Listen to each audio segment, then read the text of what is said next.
cómo es el amarillismo de los periodistas, cómo influyen las noticias, las tendencias en redes sociales, en la parte psicológica. Pues obviamente tenemos aquí a Brian, que es psicólogo, y que nos va a contar sobre cómo hacer algunas incidencias con hijos, con familiares, con amigos, para poder detener y prevenir muchas cosas que puedan suceder en el futuro. Sí, fíjate que, bueno, si lo vemos desde el punto de vista psicológico y cómo esas noticias, esa importancia que se le da a esas noticias, viene a calar en la vida de un niño, en las decisiones que pueda tomar un adolescente o un niño.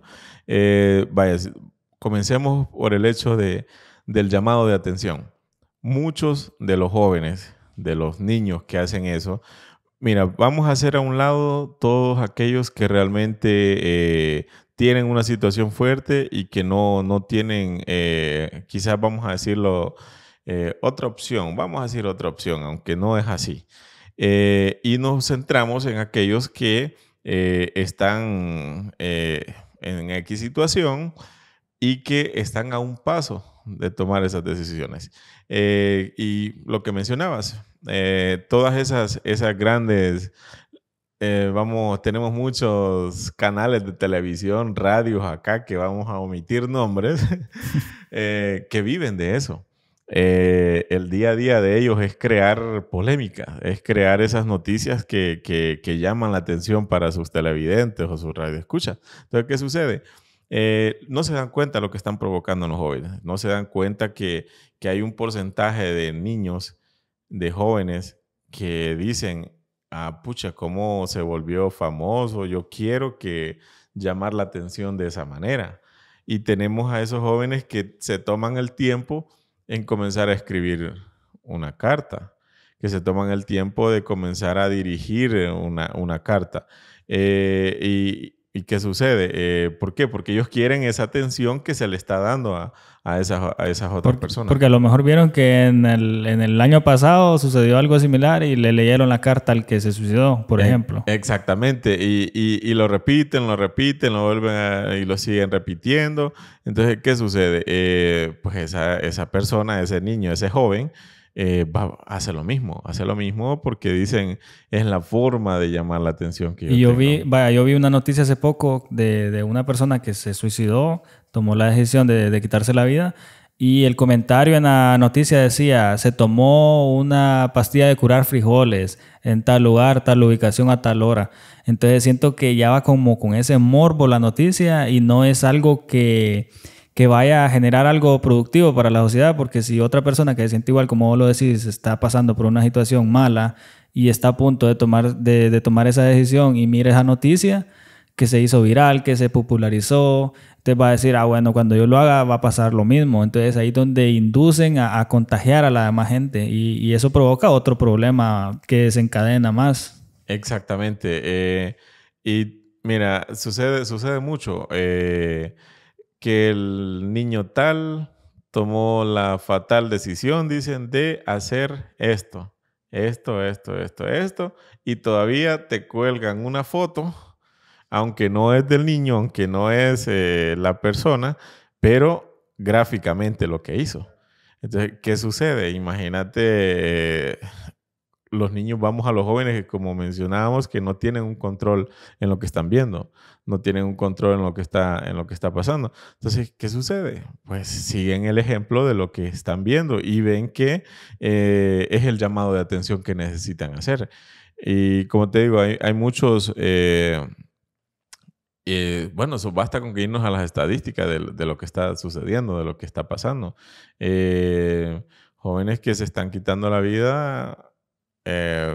bastante seguido. Vaya. Pero en el tema del periodismo saben maquillar bien eso, porque nosotros a simple vista vemos la noticia y nos impactó y miramos, e incluso nosotros nos prestamos muchas veces para contagiarnos del morbo de la noticia, pero no nos damos cuenta que eso va a contagiar negativamente a otras personas que pasan por lo mismo. pero no hay nada que regule eso. Las mismas compañías, las empresas bien saben lo que están haciendo, pero lo hacen porque quieren más rating, quieren más publicidad, quieren ganar más televidentes, entre otras cosas. Pero hablando sobre eso, siempre las tendencias que se han generado muchas veces también pueden afectar a personas que desconocen de los riesgos que tiene practicar determinada cosa. Por ejemplo, está la tendencia de que te ahorcaban aquí del cuello hasta que te quedabas sin oxígeno en el cerebro y te desmayabas. Y sucedió que una niña se lo hizo a otro niño y lo mató. O sea, son cosas que pasan que por no prevenir suceden al final. Exactamente. Y vaya, vamos a mencionar otro que fue mucho y yo recuerdo que afectó lo de ¿recuerdas el juego de la ruleta rusa Ah, con sí, el sí. arma? Sí. Entonces, ¿qué sucedió? Muchos jóvenes, yo conocí casos que se pusieron a jugarlo. Bueno, no vamos a entrar tan gráfico como ellos, pero con el nombre basta. Entonces, ¿qué sucedía?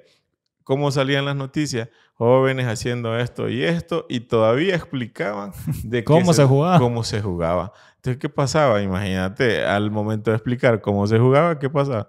Empezaban a replicarlo. Entonces, así como esos, podemos mencionar muchos casos.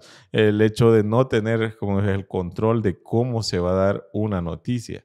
Eh, Basta con informar lo que sucedió, que de manera general, ya sea porque amistades se tienen que enterar, porque quizá, bueno, es el trabajo de ellos brindar noticias, pero cómo la están brindando marca mucho la diferencia. O en el caso de cuando golpean a una mujer o que una mujer fue víctima de una violación, entre otras cosas, y sacan la foto de la mujer y sacan el golpe que le dieron y sacan toda la descripción de qué es lo que le pasó y el que cometió el delito ni siquiera lo mencionaron o ni siquiera dan el nombre. Entonces están como generando una revictimización de la misma persona a la que golpearon y todavía están induciendo a otros golpeadores o a otros violentadores, en este caso, a que practiquen lo mismo, que hagan lo mismo.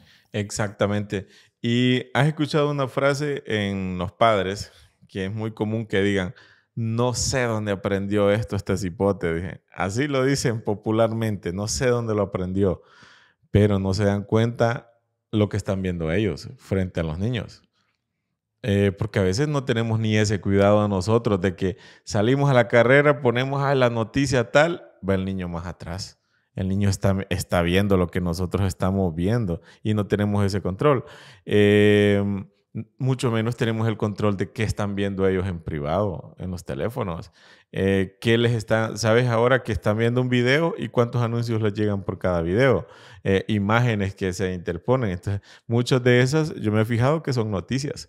Son noticias de canales que ya están pagando publicidad para que aparezcan en los Y en videos. el caso mío, por ejemplo, yo me daba cuenta de todo eso, pero no le tomaba importancia porque decía, "Bah, ¿qué puede pasar? Hasta ahora es que uno está viendo todos los actos que probablemente sucedieron exactamente por eso, porque les dejábamos que vieran muchas cosas, o incluso puede aplicar para los adultos, que si un adulto mira que en tal lugar está pasando algo, entonces por querer ir a ver si es cierto, van a irse a meter al problema o ser parte del mismo. Exactamente. Creo que un punto importante en este tema es que nosotros tenemos que preguntarnos, ¿has notado que cuando sucede algo, porque vamos a volver a ese tema, al tema del suicidio, si, a las siguientes semanas generalmente suceden tres, Ajá, cuatro, exacto. cinco casos más idénticos? Ahí está el ejemplo de lo que hablábamos. Sucede muerte tal, a los días otra muerte similar. Y la gente dice, ¿y por qué será que está pasando eso? Que están aumentando los índices, que está aquí, y que qué raro que en la zona de aquí, del occidente o en la zona del sur, y es por eso. Exactamente. ¿Por qué? Porque vamos a lo que decíamos, son tan gráficos en lo que están mencionando, en lo que están diciendo, que es muy fácil para otros seguir el camino, seguir el ejemplo. Yo siempre les ponía un ejemplo hace unos años, me atrevo a recordarlo, cuando comenzaban a salir las narconovelas. Voy a ponerlo así. ¿Por qué razón? Porque en esas narconovelas comenzaba el sicariato, comenzaba todo lo que es sicariato, todo lo que es el crimen organizado, mucho. Yo recuerdo haber hecho un comentario, les dije, esta es una capacitación para el que se quiera sentar 1 hora al día A hacerse narco. a hacerse narcotraficante, a hacerse sicario, a hacerse ladrón, a hacerse cualquier otra cosa.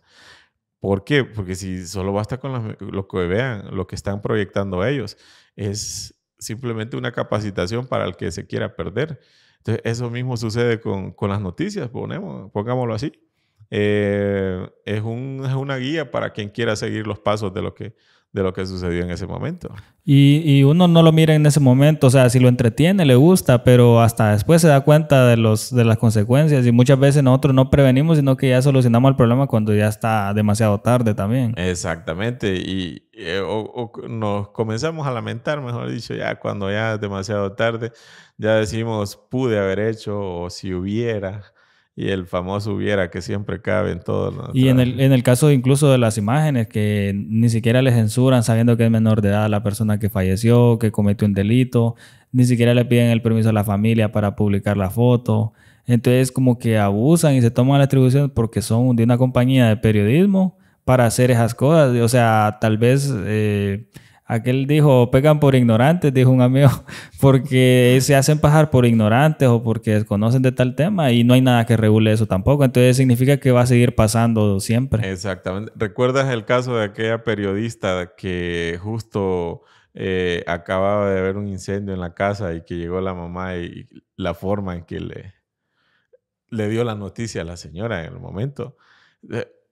¿Qué más claro ejemplo podríamos tener ahí? Pues de que cómo ellos creen que son dueños de lo que pueden decir nada más. Creo que ahí es donde confunden la libertad de expresión.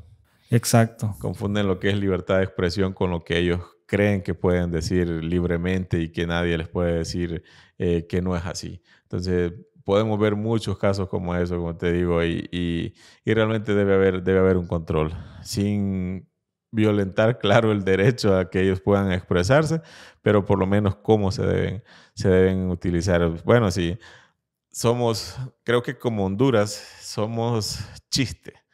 Somos un chiste para la televisión si lo vemos internacional. Somos una producción de memes enorme a nivel periodístico. ¿Por qué razón? Porque está bien que si no estudiaron o si estudiaron la carrera, pero el tacto que deben de tener, creo que eso va más allá de una profesión. Quitan esa humanidad del periodismo para poder ellos simplemente tener un canal popular. Sí, y como podríamos ver de que utilizan las técnicas del periodismo para hacer cosas en doble sentido, porque si ellos saben que eso está mal como lo hacen, el amarillismo, entre otras cosas, las críticas que no son productivas para otra gente, pues al final de cuentas creo que una persona que no sea periodista no necesita estudiar para saber que está mal la noticia, es mal redactada, entre otras cosas. Pero eso es algo que va a seguir pasando, entonces no creo que tenga mucha solución. Exactamente, y recuerda que lastimosamente, como decíamos, acá en nuestro país, pues a muchos les gusta el circo y desde esa frase de que viene de antes, de darle pan en circo al pueblo, pues lo mantienes ocupado y creo que desde ahí proviene mucho también el amarillismo del cual nosotros somos víctimas, me atrevo a decir. Los jóvenes son víctimas, los niños son víctimas hoy en día. Ese amarillismo, esa poca humanidad que tienen muchos periodistas, ese poco nivel de conciencia para conocer las consecuencias de lo que están mencionando, hacia quienes están dirigiendo ellos, a quienes están haciendo llegar esas noticias, pues tiene mucho que ver. Y por esas razones que después salen otros conflictos, que asesinaron a tal periodista en tal lugar o que sucedió esto. Vaya, por ejemplo, hubo un caso hace poco de unos estudiantes que estaban en el bosque investigando la erosión del suelo, yo no sé, algo en relación al medio ambiente. Vino el periodista, estaba cerca, le tomó la foto y les dijo que era para una noticia, los hipotes contentos porque y ha resultado que la noticia le ha puesto: encontramos a jóvenes haciendo cosas indebidas en el bosque. Entonces, te imaginas la expresión de ellos después de que cuando vieron la noticia. O sea, fue algo totalmente inmoral también. Exacto, y todo lo que hay detrás de esa publicación, vaya. Y me imagino que son capaces hasta de poner gráficamente el lugar, ajá, La o edad, el quizás, nombre. exactamente, ajá, imagínate los padres, el estudio, todo de ellos, pues. Entonces, son, como digo, son cosas que va más allá de lo que un periodista profesional o no profesional pueda publicar, pueda hacer, va más allá de todo eso, va más al sentido común, al sentido ético del periodismo. Creo que tenemos que quitarnos ese amarillismo que tenemos y ese morbo que en muchas ocasiones pasa y es en la población, lastimosamente. Ellos escriben o hablan para cierta rama de la población y no se dan cuenta los que se llevan de encuentro en medio de todo eso. Y como te digo, basta con ver. Y si no, sigan en la pista cuando sucede un hecho y después de esos siempre hay una cadena de hechos similares. Guan.